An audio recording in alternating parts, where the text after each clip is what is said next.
Hi అండి, ఈరోజు ఎండుమిరపకాయల కారం చట్నీ అనమాట. ఎండుమిరపకాయలు 15, 3 ఎర్రగడ్డలు, 2 టమాటాలు, 6 గార్లిక్ ముక్కలు అనమాట. 6 పీసెసే తీసుకున్నాను. నేను ఎవ్రీ టైం ఎప్పుడు ఎంత క్వాంటిటీ వేస్ట్ చేసినా 6 పీసెసే యూస్ చేస్తాను. ఫస్ట్ ఇలాగా ఎర్రగడ్డ టమాటాలు పీసెస్ కట్ చేసుకోవాలా. కొందరైతే అన్నీ కలిపి మిక్సీ కొట్టేస్తారండి, అదైతే టేస్ట్ పెద్దగా ఉండదు.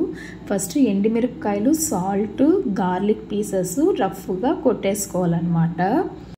అలాగా రఫ్గా కొట్టాక టమాటాలు వేసుకోవాలన్నమాట. వాటర్ అయితే నేను ఆల్మోస్ట్ యాడ్ చేయను. ఇలాగా టమాటాలు వేసాక మెత్తగా స్మాష్ అయిపోవాలి. మెత్తగా స్మాష్ అయ్యాక ఆనియన్స్ వేసుకోవాలన్నమాట.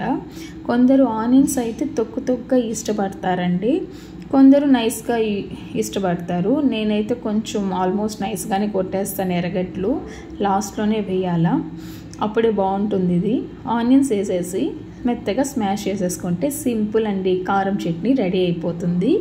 ఇది ఇడ్లీకి కానీ దోశకు కానీ చాలా బాగుంటుంది అనమాట. ఇది మనం తమిళనాడు, ఆంధ్ర బార్డర్లో ఎక్కువ ఉంటుంది అనమాట ఈ కారం అనేది. కర్ణాటక సైడ్ అయితే ఈ కారం చట్నీ అస్సలు కనిపించదండి, అందుకే మా ఫ్రెండ్స్ అయితే చాలా ఇష్టంగా తింటారు ఇది.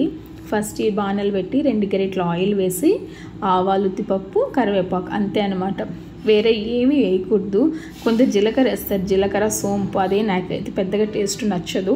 ఇదైతే బాగుంటుందని అనిపిస్తుంది సింపుల్గా టేస్ట్. ఇలాగా మంచిగా తిరబాత్ పెట్టేసుకొని ఈ కారం వేసాక 2 నిమిషాలు ఉడికించుకోవాలన్నమాట. ఎక్కువసేపు ఉడికిస్తే పుల్లగా అయిపోతుంది, పెద్దగా టేస్ట్ ఉండదు. ఇలాగా 2 నిమిషాలు చేసేసుకుంటే చాలండి, కారము రెడీ అనమాట. ఇది Karnataka side and then north Indian side దొరకదు కదా. సో మా ఫ్రెండ్స్ ఆల్మోస్ట్ ఈ కారం చట్నీ అంటే చాలా ఇష్టపడి తింటారు. వాళ్ళు ఎప్పుడు వచ్చినా నేను ఖచ్చితంగా ఈ రెసిపీ చేస్తానన్నమాట. దోశకి కారం దోశలు అయితే వాళ్ళకి చాలా ఇష్టము. మీరందరూ కూడా మస్ట్ అండ్ షుడ్ ఈ కారం ట్రై చేయండి. ఈజీ అనమాట, ఈజీ 10 minutes రెసిపీ అనమాట. మన ఇంటికి ఎవరైనా ఫ్రెండ్స్ వచ్చినా, రిలేషన్స్ వచ్చినా ఈజీగా చేసే టిఫిన్ రెసిపీ అనమాట. ఈ కారం చేసేస్తే చాలు, ఎవరైనా హ్యాపీగా తినచ్చు ఈ కారం చట్నీని.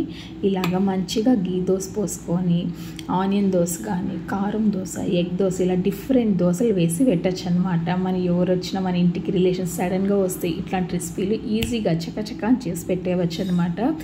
ఈ కారం చట్నీ కానీ చేస్తే మా ఇంట్లో దోశ ఫెస్టేనండి, అందరూ ఇష్టంగా తింటారు. మనం ఇంకా దోశల ముందర కూర్చొని పోసుకుంటూ కూర్చోవడమేనమాట. మా ఇంట్లో అయితే ఈ కారం చట్నీ చేస్తే పిల్లలు బాగా ఇష్టంగా తింటారనమాట.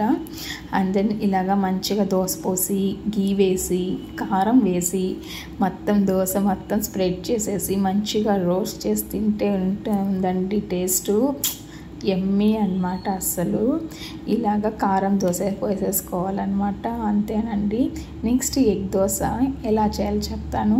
మామూలుగా దోశ ఎలా చేస్తామో అలా దోశ వేసేసి ఎగ్గు కొట్టి వేసి దాని మీద కారం వేయాలన్నమాట. కొందరు ఎగ్లోని కారం షఫిల్ చేసేసి స్ప్రెడ్ చేస్తారనమాట, అది పెద్దగా బాగుండదండి. ఇలాగే ఎగ్ వేసి కారం వేసి స్ప్రెడ్ చేసుకొని మంచిగా కాల్చుకొని తింటే బాగా టేస్టీగా ఉంటుందన్నమాట.